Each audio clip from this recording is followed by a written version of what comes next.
셜록 홈즈의 책을 보게 되면 그런 장면들이 많이 등장을 합니다. 어느 사람이 들어옵니다.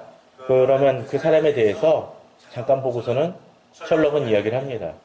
당신 어떤 이 직업을 가지고 있다고 얘기를 하고 있고 또 어떤 역에서 내려서 여기까지 오는 데 있어서 뭘 마차를 타고 왔다고 얘기를 하고 또 지금 당신은 경제적으로 이런 어려움을 겪고 있다고 이야기를 합니다. 그 사람은 상대방은 깜짝 놀라죠. 어떻게 맞추셨습니까? 셜록은 그 사람의 여러 가지 모습들을 통해서 그 사람의 특징이라든지 그런 것들을 통해서 이 사람이 어떤 직업과 어디서 내렸고 어떤 일을 겪었는지를 밝혀내게 됩니다. 그 옆에 있던 왓슨도 똑같이 그 사람을 바라보지만 깨닫지 못합니다. 그 차이는 무엇일까요? 한 사람은 그것을 바라봄을 통해서 그 특징과 그 사람의 어떤 모습들의 어떤 특징을 잘 잡아내기 때문에 그렇습니다.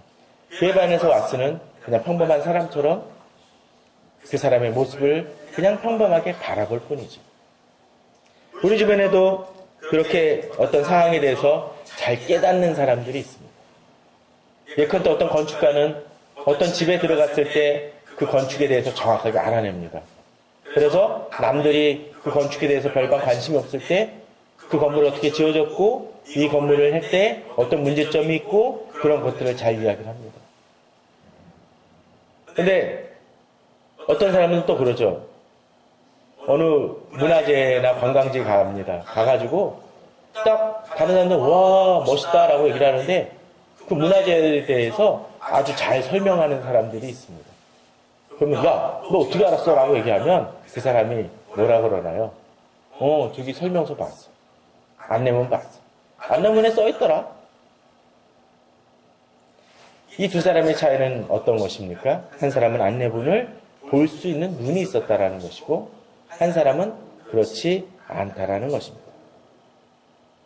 오늘 제가 설교 제목을 잡았던 하나님이 주시는 총명이 있을 때라는 그 제목에 있어도 저는 그렇다라고 생각이 들었습니다. 하나님이 주시는 총명이 있는 사람과 없는 사람은 엄청난 차이를 지니고 있습니다. 오늘 2장 7절에 보게 되면 이렇게 돼 있죠. 내가 말하는 것을 생각해보라. 주께서 범사에 내게 총명을 주시리라고 되어 있습니다. 내가 말하는 것을 생각해보라.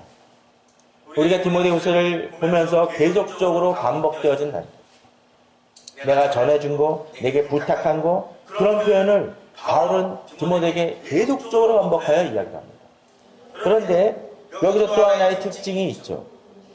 내가 말하는 것을 생각해 보라라고 얘기하면서 그렇게 말하는 것을 생각해 볼 때 어떤 일이 벌어집니까?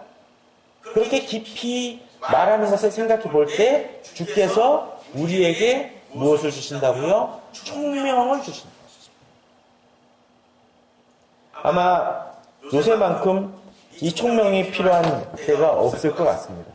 입시가 가까우면 가까울수록 부모님들이 그 수능을 봐야 될 학생을, 자녀를 둔 부모님들이 걱정을 많이 합니다. 그러니까 그 부모님들이 한약방 가서 뭐 줘주시나요? 총명탕 같은 거 줘주십니다. 그러나 정말 이런 입시생들만이 아니라 우리에게 진정 필요하다면 총명탕이 필요한 때인 것 같습니다. 그것도 본문처럼 범사에 어떤 특정한 부분만이 아니라 전체적인 부분에 있어서 나의 삶 전체에 있어서 바로 총명이 필요한 때입니다. 제가 최근에 어떤 사람을 상담을 했습니다. 이 사람은 처음에 제가 이야기를 했었을 때 어느 이분은 마치 그 자살이라도 당장이라도 할 것 같은 그런 분위기였습니다. 걱정이 됐습니다. 그런데 나중에 만나서 이야기를 해봤더니 이분이 욕심을 부려서 잘 모르는 부분들에 엄청난 빚까지 내면서 투자를 했다가 그 돈을 다 날려버렸습니다. 몇 억을 날려버렸습니다. 이게 걱정이 되죠. 그래가지고 나중에 그 어느 정도 해소가 그 부분을 해결을 본 다음에 저를 만나게 됐습니다. 그래서 그분에게 여러 가지 이야기를 해주면서 권면을 했습니다. 이분에게서 한 가지 참 좋았던 것 중에 하나는 그 돈을 잃으면서 하나님을 의지해야 됐다는 것을 깨닫고 교회를 다니기 시작했다는 것입니다. 그러면서 이분이 이야기를 하죠. 당시에는 그 상황 속에서는 내가 이렇게 행하면 안 된다는 것이 보이지 않더라는 것입니다. 아마도 주변 사람들은 다 깨달을 수 있었던 것인데 그 사람은 깨닫지 못했다라고 자기가 고백을 하는 거예요. 그때는 이미 뒤집혔다라는 것이죠. 아마 컴퓨터로 했던 그런 일들이었던 모양인데 딱 컴퓨터로 리턴 키를 딱 누르자마자 그때 그 생각이 들더라고요. 아, 이거 잘못한 거 아닌가. 그리고 악몽은 계속되어졌던 것이죠. 뉴스에 나오는 부정부패에 관계된 많은 사람들 한번 생각해 보십시오. 그 부정부패에 관계된 그 많은 사람들, 얼굴을 가리고 9시나 8시 뉴스에 나오는 많은 사람들, SNS에서 나오는 그 사람들을 생각해 보십시오. 저는 그 사람들 중에 저보다 학력이 떨어지는 사람들 거의 보지 못했습니다. 유학을 갔다 오고 어떤 때 박사학위를 받으며 사시나 행시를 일찌감치 합격했던 사람들이 수두룩합니다. 그런데 그런 사람들이 어리석은 선택을 합니다. 빤히 보이는 어리석은 선택을 하고서 부끄러움의 모습을 다하게 됩니다. 그런 여러 가지 부분에 있어서의 지식과 학식은 가졌을지 모르지만 그 상황 속에서 그들에게 필요했던 무엇이 없습니까? 총명이 없었다는 것입니다. 오늘 본문은 이야기를 합니다. 주님 안에서 주께서 말씀하신 것을 생각하고 기억하는 사람은 어떻다고요? 범사에 하나님이 내게 총명을 주실 것이라고 약속해 주신다는 것입니다. 그리스도인의 삶은 바로 그것이다. 남들이 보지 못하는 것을 봅니다. 남들이 판단하지 못하는 것을 봅니다.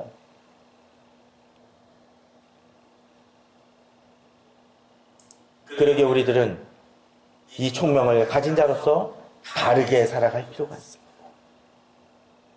또한 이렇게 총명을 주실 때 이렇게 우리가 하나님께서 우리에게 말씀하신 것이 무엇인지를 다시 되새기며 나아갈 필요가 있습니다. 오늘 본문을 계속적으로 보면서 하나님께서 총명을 주실 때 우리가 어떻게 행동할 수 있고 어떻게 나아갈 수 있는지를 좀 살펴보았으면 합니다. 먼저 8절입니다. 내가 전한 복음대로 다윗이 시로 죽은 자 가운데 다시 살아나신 예수 그리스도를 기억하라. 총명을 얻기 위해서 우리에게 한 가지 필요한 것이 무엇입니까? 바울이 이야기한 것, 하나님이 우리에게 말씀하신 것을 생각하는 것입니다. 그런데 여기서는 말하는 것을 또 다른 표현을 쓰고 있습니다. 8절에 어떻게 되어 있습니까? 내가 전한 복음이 바로 말하는 것이랍니다. 그런데 이 전한 복음은 무엇입니까? 복음대로라는 얘기는 뭡니까? 복음이 이루어졌다라는 거예요. 그 예언이. 어떤 것이죠? 다윗의 시로 죽은 자 가운데서 다시 살아나신 예수 그리스도라는 것입니다. 그렇습니다. 예수 그리스도는 그냥 나타나신 것이 아니라 어떤 것이요? 다윗의 시로 죽은 자 가운데 다시 살아나신 예수 그리스도를 기억하라는 그 얘기처럼 바로 성경에 예언되어 있다는 것입니다. 다윗의 시, 곧 이스라엘의 족보 속에서 아브라함과 야곱과 이삭과 야곱의 그 족보를 통해서 태어났다라는 것입니다. 다윗까지요. 갑자기 신약시대에 불쑥 태어난 사람이 아니라는 것입니다. 그냥 위인하고 다르다라는 거죠. 또한 무엇보다도 이 예수 그리스도는 어떠합니까? 그냥 좋은 말씀을 우리에게 주신 것이 아니라 본문을 보면 어떻습니까? 죽은 자 가운데서 다시 살아나신 예수 그리스도라는 것입니다. 우리가 지난주에도 성찬식을 했지만 성찬식은 그냥 그런 것이 아닙니다. 예수 그리스도께서 십자가에서 달려 돌아가시고 부활하셨기 때문에 우리에게 의미가 있는 것입니다. 이것은 우리에게 다른 것을 보여줍니다. 어떤 것입니까? 바로 우리에게도 그 죽음을 이길 수 있다라는 것을 보여줍니다. 죽음을 이길 수 있다라는 것은 어떤 것입니까? 죽음을 이길 수 있기 때문에 지금 우리들에게 닥치는 모든 것들 속에서도 이길 수 있는 힘이 됩니다. 제가 그랬습니다. 앞서 돈을 많이 잃은 그분한테 그런 얘기를 했습니다. 그분의 아내는 일찌감치 교회에 열심히 다니고 예수 그리스도를 신실하게 믿는 분이었습니다. 그런데 참 그런 얘기를 했습니다. 그분이 그렇게 돈을 왕창 잃고서는 겨우 집에서 쫓겨날 뻔해서 온 가족이 다 밖으로 나갈 뻔했는데 나가진 않고 딱 그래도 그 집을 지킬 수 있었던 상황 속에서 제가 그랬습니다. 아니 그래도 부인이 대단하시다고. 그 남편분 쫓아내지 않냐고 그냥 이혼하지 않고 붙들고 계시니 대단하다고. 그분도 그러더라고요. 부인이 그래도 자기를 위로해주고 지켜주더라는 겁니다. 부모님이나 형제나 그런 부분들마저도 어떤 때는 답답해하고 얘기도 못해내고 있었을 때 부인한테 얘기를 할 수 있었고요. 근데 이분이 부인이 교회 다닌다고 아내가 교회 다닌다고 맨날 뭐라고 그랬던 분입니다. 툴툴거렸던 분이에요. 그런데 그 아내가 오히려 자기를 격려하며 돌보며 괜찮다고 위로해 주더라는 것입니다. 근데 그분이 그렇게 할 수 있는 이유가 무엇이겠습니까? 바로 이 복음 때문입니다. 모든 것을 잃다 할지라도 아직도 잃지 않은 것이 있다라는 겁니다. 아니 아직도 잃지 않은 것이 아니라 가장 귀한 무엇이요? 우리 영생이라는 그 소망을 잃지 않았기 때문에 돈 인력이 작다라는 의미가 아니라 그것보다는 비교할 수 없는 그 생명을 바로 가지고 있기 때문에 그 이분은 감사하다라는 거죠. 왜? 바로 남편이 그것을 잃고 나서야 교회에 나가야 된다라는 것을 깨달아 알아보게 됐다라는 거예요. 그러니까 오히려 감사하고 있다라는 것이죠. 평안하다라는 것입니다. 만약 차 사고가 났다고 쳐봅시다. 차 사고가 났는데 아무리 차가 망가졌어도 생명 건지면 좋은 거예요. 물론 차 망가지지 않는 게 최고죠. 그러나 그것이 망가지고 훼손됐다 할지라도 자기 생명을 지키고 가족이 살고 자녀가 살고 아내가 살았으면 우리는 어떻겠습니까? 그래도 다행이다라고 얘기할 겁니다. 만약 어떤 사람이 자기 아내도 죽고 자녀도 죽고 온 가족을 잃고 차는 멀쩡했다고 그래서 감사해요 라고 하면 미친 사람 아닙니까? 뭐가 귀중한지를 알아야 된다는 것이죠. 바로 바울은 그 믿음이 있기 때문에 다시 살아나신 예수 그리스도를 기억한다는 것이 어떤 의미인지를 알기 때문에 바로 범사에 진정한 총명이 있기 때문에 바울은 여기서도 담대히 이야기를 합니다. 그런데 이런 담대한 사람은 또 다른 삶을 삽니다. 9절입니다. 9절에 보게 되면 어떻게 되어 있습니까? 복음으로 말미암아 내가 죄인과 같이 매이는 데까지 고난을 받았으나 하나님의 말씀을 매이지 아니하니라 되어 있습니다. 우리는 성경을 좀 너무 추상적으로 생각할 때가 있는 것 같아요. 무슨 얘기냐면 성경의 고난이나 십자가를 정말 추상적인 의미에서 하나님 제게도 고난을 주님의 고난을 짊어지겠습니다. 주님의 십자가 짊어지겠습니다 라고 얘기하는데 그 십자가 얼마만한 무게인지 사실 있을 때가 있습니다. 9절에 복음으로 말미암아 내가 죄인과 같이 매이는 데까지 고난을 받았으나 있었을 때 이것은 그냥 추상적인 의미가 아닙니다. 우리가 이미 디모데후서를 다루면서 얘기를 했지만 바울은 지금 어디 있습니까? 감옥에 있어요. 감옥에. 그 얘기는 어떤 것입니까? 실제적으로 고난을 받고 있는 사람이라는 것이죠. 그럼에도 불구하고 지금 바울은 어떻습니까? 담대합니다. 낭망하지 않습니다. 왜? 앞서 이야기를 했던 것처럼 그에게는 아직이 아니라 이미 예수 그리스도를 통해서 영생을 획득했기 때문에 그의 궁극적인 인생은 실패한 삶이 아니라 승리한 삶이기 때문에 그는 낭망하지 않고 있다는 것입니다. 자기가 비록 매여 있어도 매인 것이 아니라는 것이죠. 또한 본문은 그 뒤에 독특한 표현을 씁니다. 고난을 받았으나 어떻게 되어 있습니까? 매이지 아니한 게 있죠? 하나님의 말씀은 매이지 않습니다. 하나님의 말씀은 매이지 아니했다는 게 어떤 의미입니까? 바울이 뭐 하다 잡혔습니까? 하나님의 말씀을 전하다 잡힌 것입니다. 근데 그는 구속이 됐어요. 그런데 그가 전한 말씀은 어떡합니까? 계속 나가고 있다는 거예요. 저는 이 말씀을 보면서 이런 생각을 해봅니다.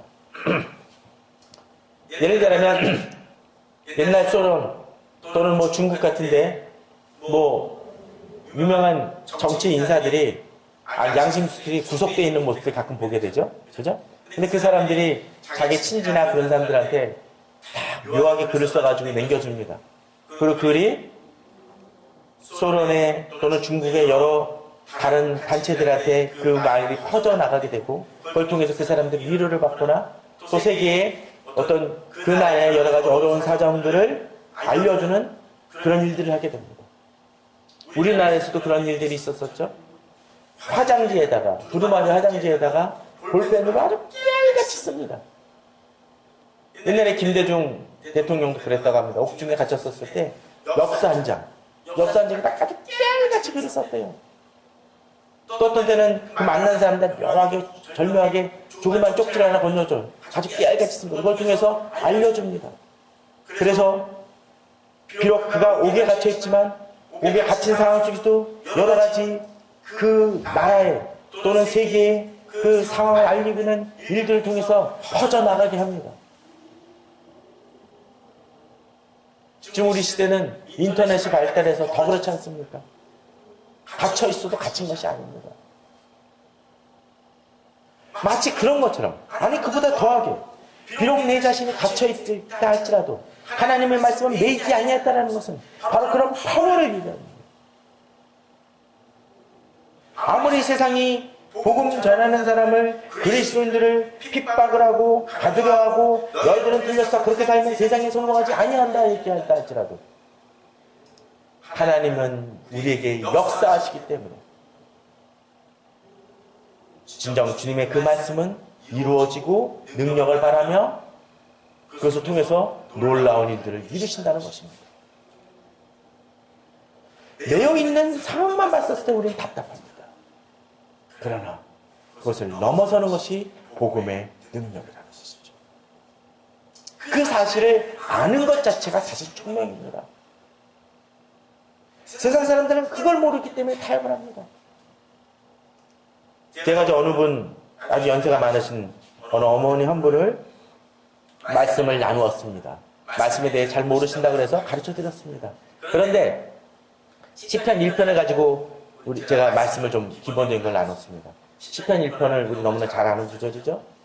복 있는 사람은 어떻게 한다고요? 악인의 길을 쫓지 아니한다고 되어 있습니다. 죄인의 길에 서지 아니한다고 되어 있고 오만한 자의 자리에 앉지 아니한다고 되어 있습니다. 그런데 오만한 자 죄인이 아니라 죄인들입니다. 악인들입니다. 저는 그걸 보면서 그런 생각을 해봤습니다. 세상은 우리들에게 악인들의 꾀를 자꾸 알려주려고 합니다. 그게 세상의 지혜예요. 죄인들의 길에 들어서라고 자꾸 얘기를 합니다. 또 오만한 자의 자리들에 앉으라고 얘기합니다. 들입니다. 복수입니다. 수많은 사람들이 얘기하고 있다는 거죠. 근데 그에 반해서 뒤에 나오는 말씀은 뭐라고 되어 있습니까? 오직 여호와 율법을 주야로 묵상한다고 되어 있습니다. 여호와 율법을 즐거워한다고 되어 있습니다. 그런 것 같습니다. 우리 주변의 세상들은 이것이 성공하는 것이라고 자꾸 연막을 치고 자꾸 말씀을 왜곡하지만 그러나 악인들의 꾀가 내 머릿속에 들어가지 않게 해서 그래서 대체할 수 있는 게 뭡니까? 여호와의 율법이라는 것이죠. 어떤 때 이길 수 있습니까? 본문을 보게 되면 여호와의 율법을 주야로 묵상할 때라는 거죠. 시편은. 주야입니다. 낮과 밤입니다. 계속적으로 늘상 묵상할 때 악인들의 꾀들을 이길 수 있다는 것입니다. 꾀들이라는 것은 한 번에 그치는 게 아니죠. 계속적으로 들어온다는 것입니다. 그걸 이길 수 있는 건 뭐? 바로 율법을 통해서 주야로 묵상하는 겁니다. 오늘 말씀처럼 바로 그 복음의 힘이라는 것이죠. 우리의 총명을 깨트리려는 많은 것들을 이겨낼 수 있어야 됩니다. 그 말씀이 교회에서만 적용되는 것이 아니라 범사에 적용해야 된다는 것이죠. 이 시대 그리스도인들의 문제는 바로 거기에 있습니다. 그 하나님의 말씀을 아주 특정한 분야에만 적용을 시킵니다. 내가 원하는 거, 내가 바라는 거, 그 부분에. 그러니까 실패하고 넘어지는 것이죠. 그러나 하나님의 사람들은 그 말씀을 범사에 나의 삶 모든 영역 속에서 적용시켜 나갑니다. 10절입니다. 이 사람들은 또한 다릅니다. 바울은 이것을 어떻게 한다고 되어 있습니까? 모든 것을 참는다고 되어 있습니다. 그런데 이 모든 것을 참는데 왜 참습니까? 누구를 위하여? 택함 받은 자들을 위하여 참는다. 바로 공동체라는 것이죠. 하나님 안에서 하나님의 공동체된 사람들을 위하여 이 모든 것을 참습니다. 특별히 지도자이기 때문에 그렇습니다. 이렇게 참음을 통해서 이들에게 주고자 하는 것이 무엇입니까? 단순히 그냥 돈 많이 벌라고? 단순히 그냥 건강하라고? 그것이 중요하지 않다는 것이 그것을 넘어섭니다. 뒤에 어떻게 되어 있습니까? 그들도 그리스도 예수 안에 있는 구원을 영원한 영광과 함께 받게 하랍니다. 맞습니다. 끝까지 바로 예수 그리스도께서 우리를 위하여 죽으시고 다시 살아나신 그 영광을, 그 구원을 그들도 누릴 수 있도록 끝까지 잘 달려갈 수 있도록 돕기 위함입니다. 그런데 보면은 이 대상이 있습니다. 어떤 대상입니까? 택함 받은 자들입니다. 예수 그리스도 안에 공동체에 있는 이들이라는 거죠. 만난 이들이라는 것입니다. 어제 시편 말씀을 나누면서 1편 말씀을 나누면서 악인은 바람에 나는 겨와 같다라고 이야기를 했는데 의인을 뭐라고 얘기합니까? 잘 아시는 구절이니까 그냥 묻습니다. 찾지 않고 시냇가에 심은 나무 같다라고 되어 있습니다. 자, 시냇가에 심은 나무, 바람에 나는 겨의 차이는 무엇입니까? 겨는 글자 그대로 껍질입니다. 결실이 없죠. 그 나무의 비는 또 어떻습니까? 결실을 맺을 수 있는 것이고 또 나무는 겨와 달리 살아있는 존재입니다. 자, 시냇가에 커다란 강목 하나를 딱 꽂았다고 칩시다. 그렇다고 해서 그 나무가 자랍니까?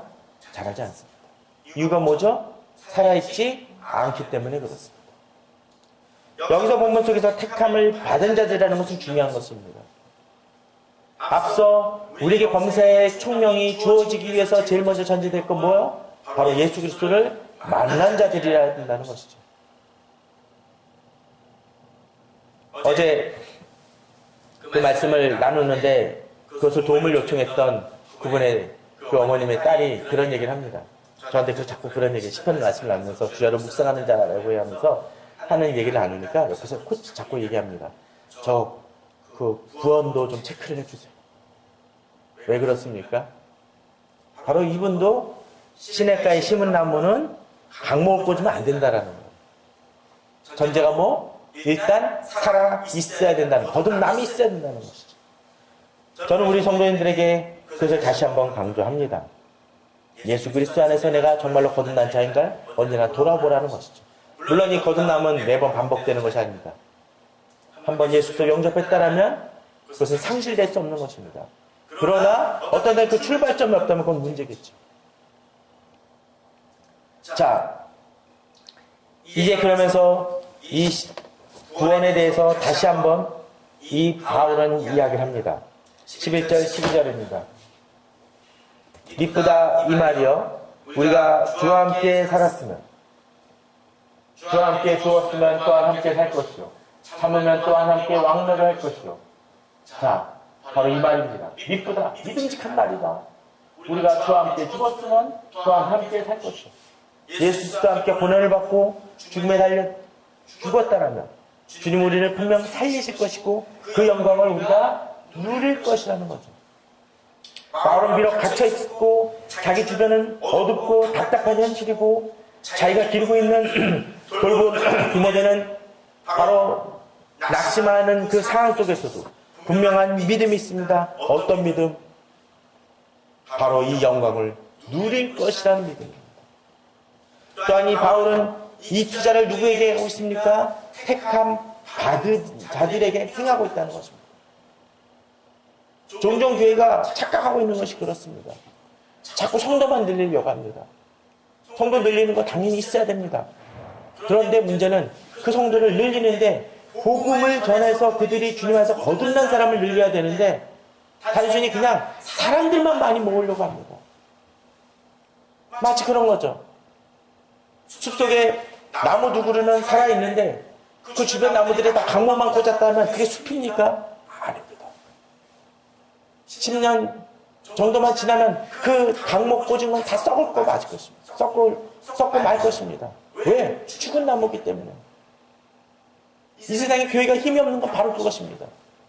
생명 없는 자들만 꽂아놨기 때문에 그렇습니다. 그들에게 복음이 무엇인지 설명해 주지 않기 때문에 그렇습니다.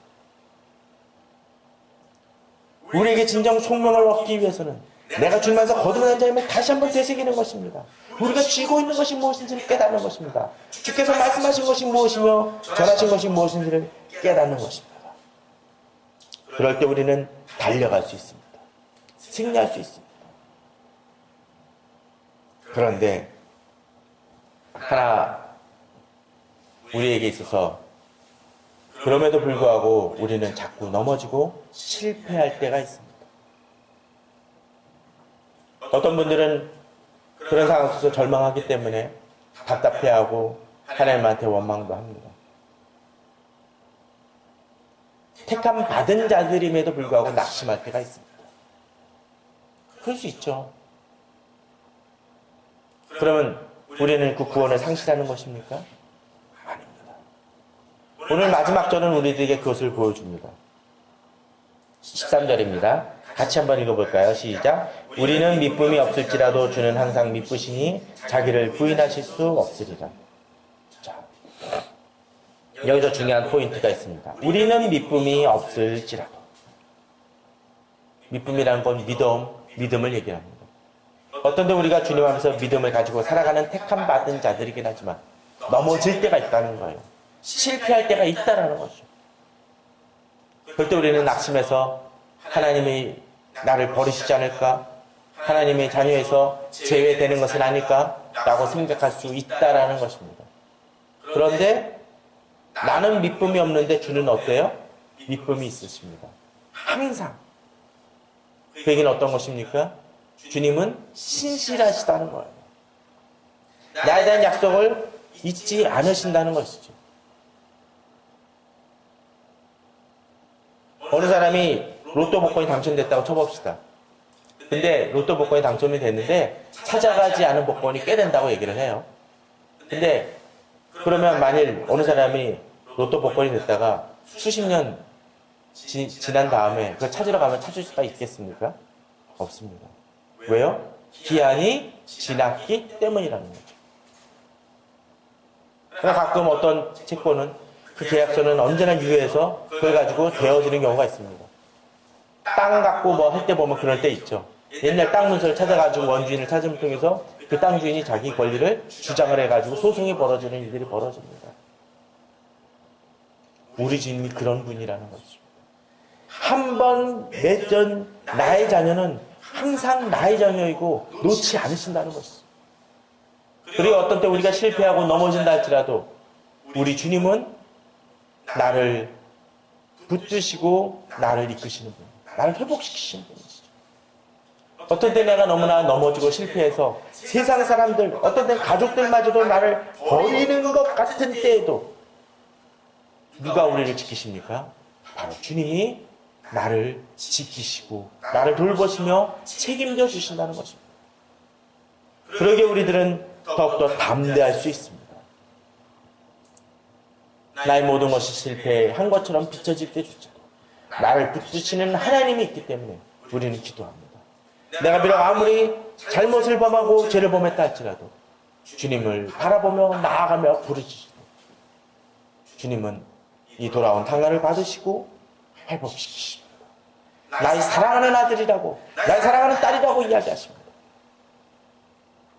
우리 성도님들 주님 앞에서 총명을 잊기를 바랍니다. 그 총명을 누리시길 바랍니다. 그 총명을 누릴 뿐만이 아니라 그 총명대로 살아가시길 바랍니다. 그때 주께서 부으시는 놀라운 축복은 있을 것입니다.